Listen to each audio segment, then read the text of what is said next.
Welcome to our class. In this class, I would like to talk about floats, and I'm specifically covering floats on an image. Float is a CSS property, and it enables you to place the element on the right or left of its outer container, whatever that outer container might be. Now, some properties, such as font size, margins, padding, it doesn't matter where that container is. Those properties will work the same regardless.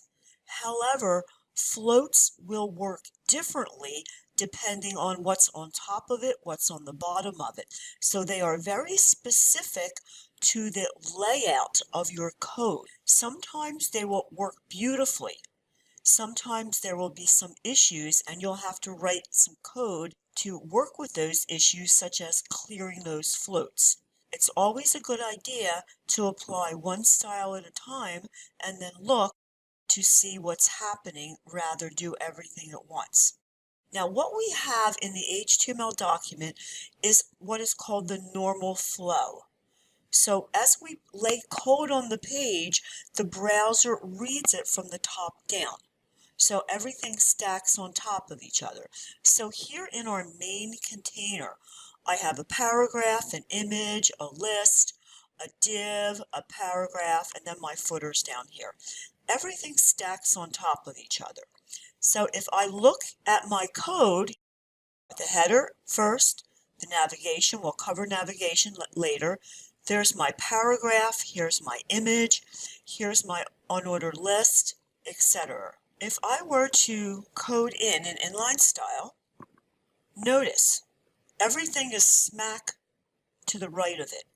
So what floats enable us to do is to change the normal flow of the page. Now, if this doesn't look good, obviously to make it look nice, we might need something done to that image, such as placing a margin or padding on the right of it. If I set my float to right, it looks perfectly wonderful. And this is the point I'm trying to make. Depending on how you lay things out, you might not need to make any adjustments. However, there are times that you might, and it's not because of the CSS. It's because of what's around the object that you're working with. And I'm going to change the height to 300. Now, notice, see this paragraph? Anything under will continue to wrap. And now our footer is actually coming up close. It makes a difference with respect to where the float is and what's around the float. If we were to change the height back to its default, now the paragraph is underneath because there's no more room for it to wrap. So that's the concept of this float. You may need to clear it, you may not need to clear it. So first, let's move this around. Now, how would we do that? As I said earlier, either margin or padding. I kind of like margin. So we already have a style here of 50 pixels. What it does, it puts some distance between here. Now, supposing I wanted this part to be underneath the image, what I would need to do, I would need to clear that float.